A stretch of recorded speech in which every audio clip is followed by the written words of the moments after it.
Commander Zorg thought he was the ultimate hunter. He looked at the tiny, unarmed human ship drifting near his border and decided to have some fun. He fired a single warning shot, laughing as the small vessel turned into dust. He expected the humans to run away in fear. He expected them to cry for mercy. He was wrong. Zorg did not know that he had just signed the death warrant for his entire solar system. He had poked the quiet giant, and he was about to learn a terrifying lesson: humans do not fire warning shots back. They simply delete you. Commander Zorg stood on the bridge of his massive warship, the Conqueror. He looked out at the black void of space with a sneer on his face. Zorg was a proud officer of the Krell Empire, a race of warriors who believed that strength was the only law. His ship was a beast of metal and fire, armed with the most dangerous weapons in the sector. Today, however, was a boring day. There were no enemies to fight, only empty space and distant stars. Zorg tapped his claws against the control panel, wishing for something to happen. He wanted a reason to show the galaxy the power of the Krell. Suddenly, the ship's sensors beeped loudly. A small blip appeared on the radar screen. It was a tiny vessel, barely holding itself together. The scanner identified it immediately as a human mining ship. It was ugly, small, and unarmed. The humans had drifted slightly across the invisible line that marked the Krell border. A voice crackled over the radio. It was the human captain, sounding tired and apologetic. He explained that their engine had malfunctioned and that they were drifting by accident. The human promised to leave immediately and apologized for the intrusion. Zorg did not accept apologies from weak species. He looked at the tiny human ship and saw an opportunity for sport. He hated humans. He thought they were soft, fragile creatures who had no business flying among the stars. They were not warriors like the Krell. Zorg decided to teach them a lesson in respect. He ordered his weapons officer to target the mining vessel. He announced to the bridge crew that they would fire a warning shot to scare the intruders away. But Zorg's eyes held a cruel glint. He did not intend to miss. The massive plasma cannons of the Conqueror charged up, glowing with a deadly green light. The energy hummed through the floor of the ship. Zorg gave the command to fire. A beam of pure destruction shot out into the dark. It was a weapon designed to destroy battleships, not tiny civilian boats. The beam did not pass by the human ship as a warning. It struck the center of the vessel. There was no dramatic battle.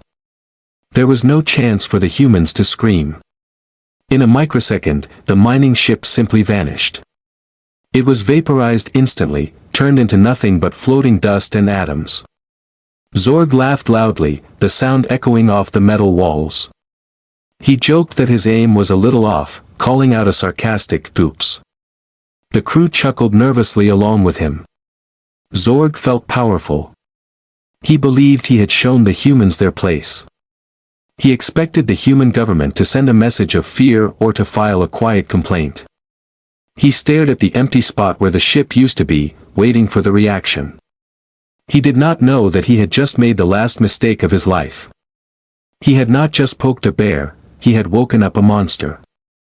1 full week had passed since the destruction of the human mining ship. Commander Zorg sat in his command chair, tapping his claws impatiently against the metal armrest. He was waiting for the inevitable reaction. He expected the humans to send a message of terror. He expected them to beg for mercy or file a loud, angry complaint with the Galactic Council. Zorg had his speech ready. He planned to laugh and tell them it was just an accident, a simple targeting error. But the radio remained completely silent. There were no angry emails. There were no distress signals. There were no diplomatic ships on the sensors. The communication channels were dead. The silence was far more disturbing than a scream. In the Krell Empire, noise was a sign of life. Weak species cried when they were hurt. Strong species roared when they were angry. Humans were known to be emotional and loud creatures. Their total lack of response was unnatural. It felt wrong. The crew of the Conqueror stopped laughing at Zorg's jokes. The mood on the ship shifted from arrogance to nervousness. Zorg checked the sensors himself every hour, staring at the empty black screen. It felt like the deep breath taken by a predator before it lunges at its prey. To understand what was happening, Zorg ordered a small scout ship to cross the border into human space. The pilot was told to find out where the humans were hiding. The scout returned 4 hours later, and the pilot looked terrified. He reported that he had visited 3 different human border colonies. They were ghost towns. The lights were off, and the streets were empty. There were no bodies, no signs of battle, and no panic. It looked as if the humans had simply packed their bags and left. They had not fled in fear, they had evacuated the area with cold, calculated precision. They were clearing the battlefield. Suddenly, the oppressive silence was shattered by the screaming of the ship's alarms. The red emergency lights began to flash. The long-range sensors detected a massive energy spike, larger than anything the Krell had ever seen. It was not a fleet of warships coming for revenge. It was a single signal, moving at impossible speed. Something enormous had just exited hyperspace directly in front of Zorg's fleet. It blocked out the stars. It was not a ship, it looked like a small moon made of dark gray steel. The humans had finally broken their silence, and they had brought a monster with them. The massive object that hung in space was not a graceful warship. It had no sleek lines or decorative lights. It was a giant, ugly block of industrial steel, scarred and pitted from centuries of hard work.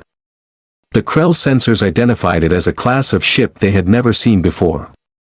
It was a planetary miner, a tool used by humans to dismantle dead planets for raw materials.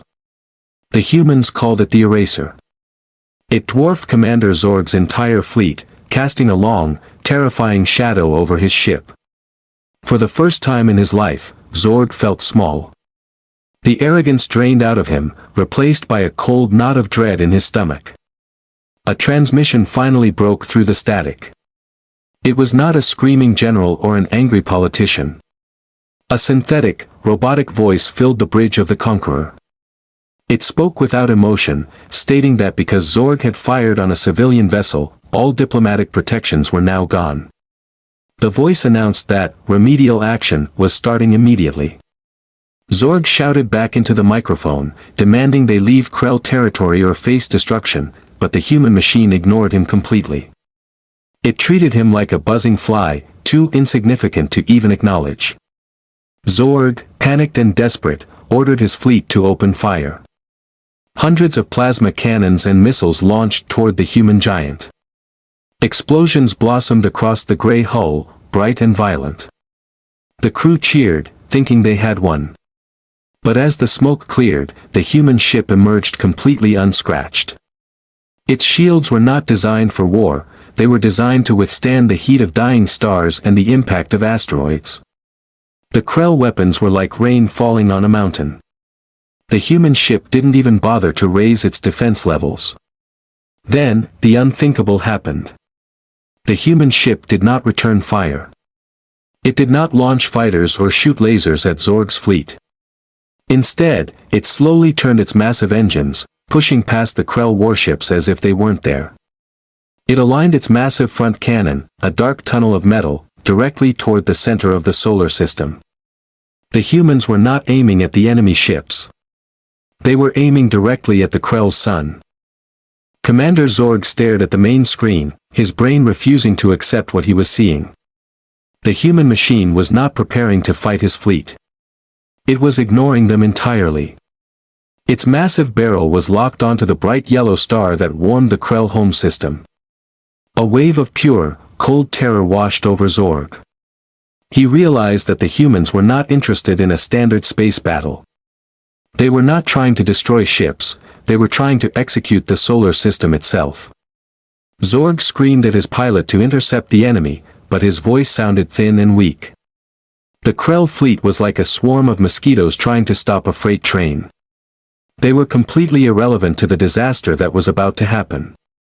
A beam of absolute darkness erupted from the front of the human ship.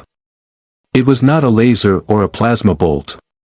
It was a stream of concentrated dark matter, a gravity inverter designed to crack open the cores of dead planets for mining. The beam moved silently through the void and struck the surface of the sun. There was no explosion. There was no fire. Instead, the star seemed to shudder in pain. The bright, healthy yellow light began to dim. It twisted and warped, turning a sickly, bruised shade of purple. The heat that had warmed the Krell planets for 1 billion years was suddenly replaced by a cold, unnatural glow. The laws of physics in the sector began to break down immediately. The gravity of the star was changing rapidly, shifting from a stable pulling force to something chaotic. On the bridge of the Conqueror, the artificial gravity systems failed. Crew members floated helplessly into the air, screaming as they crashed into ceilings and walls. The engines of the Krell ship sputtered and died. Their navigation computers could not understand the new math of the solar system. The fleet was trapped, drifting in the void without power, forced to act as an audience for the death of their own star. Zorg floated near the viewport, clutching a metal handle to keep himself steady. He watched the purple sun begin to shrink. It was collapsing in on itself, becoming smaller and denser by the second. The human sent one final message to his console. It was text only, simple and brutal. It read, "Warning shot received. Return fire initiated." The humans considered destroying a sun to be the equivalent of a warning shot. Zorg finally understood the magnitude of his mistake. He had treated a godlike power as if it were weak, and now the sky was falling down on top of him. The end of the Krell solar system did not come with a bang. It came with a sudden, terrifying darkness. The purple star, unable to hold its own weight against the human weapon, finally gave up. In less than a second, it imploded. The massive ball of gas shrank down into a single, infinitely heavy point. The light vanished instantly. Where the sun had been, there was now only a black hole, a hungry mouth in the center of space. The sudden shift in mass created a gravitational tsunami. It grabbed everything in the system, planets, moons, asteroids, and ships, and dragged them violently toward the center. Commander Zorg watched in paralyzed horror as the universe twisted around him. His ship, the Conqueror, was pulled forward like a toy boat in a whirlpool. The engines screamed as they tried to fight the pull, but it was useless. Through the reinforced glass of the bridge, Zorg saw his home planet. It was usually a beautiful blue and green world. Now, it was being stretched like clay. The atmosphere was ripped away first, disappearing into the dark void. Then, the planet's crust cracked open. Enormous chunks of land, holding cities and billions of lives, lifted off the surface and tumbled into the black hole. Zorg fell to his knees. There was no anger left in him, only a crushing weight of regret. He realized that his arrogance had not just killed him, it had erased his entire civilization. He had traded a moment of pride for the existence of his species. As the darkness swallowed the bridge of his ship, the last thing he saw was the human vessel. The eraser was not being pulled in. Its massive gravity anchors held it perfectly still in the chaos. With the job finished, the human ship simply turned around. It did not speed away in fear. It moved slowly and calmly, entering hyperspace with a soft flash of blue light. It left behind nothing but dust and silence. The Krell star system was gone, deleted from the map as if it had never existed. The Great Hall of the Galactic Council was usually a noisy place, filled with the shouts and arguments of 1,000 different species. Today, however, the massive chamber was deadly silent. Every eye was fixed on the giant holographic map floating in the center of the room. A large section of the map, which used to belong to the aggressive Krell Empire, was now dark. Where a bright yellow star had once burned, there was only a notation that read, "Navigational hazard, black hole." The seat belonging to the Krell representative was empty.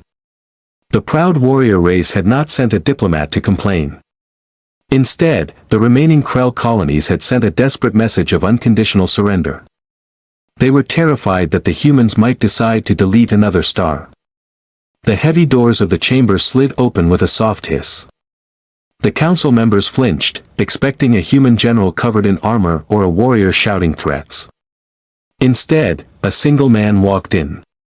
He was short, soft-skinned, and completely unarmed. He wore a simple gray suit and a pair of reading glasses, carrying nothing but a small leather briefcase. He looked like a bored accountant or a low-level clerk. This terrified the aliens more than any soldier could have. The idea that this small, fragile creature belonged to the species that had just crushed a star system seemed impossible. The contrast made the humans seem insane. The High Counselor, a bird-like alien with colorful feathers, finally gathered the courage to speak. He asked the question that was on everyone's mind. He pointed to the empty spot on the map and asked why the destruction was so extreme. He argued that the Krell had only destroyed one small, unarmed mining ship. Surely, destroying an entire solar system was an overreaction. It was not a fair trade. The human representative did not look angry. He simply adjusted his glasses and opened his briefcase to check a piece of paper. He looked up and smiled politely, a gesture that did not reach his cold eyes. The human explained their logic in a calm, professional voice. He told the council that humanity did not believe in fair fights. He said that if a neighbor throws a rock at your window, you don't throw a rock back. You bulldoze their house to the ground so they can never throw rocks again. He called it foreclosing on a bad investment. The room went cold. The human snapped his briefcase shut and walked out of the room without looking back. Immediately, the alien diplomats rushed to their consoles. They did not declare war on the humans. Instead, they updated their galaxy maps. They painted the human borders in bright red warning colors. The new label for human space was not enemy territory. It was marked simply, "Do not touch."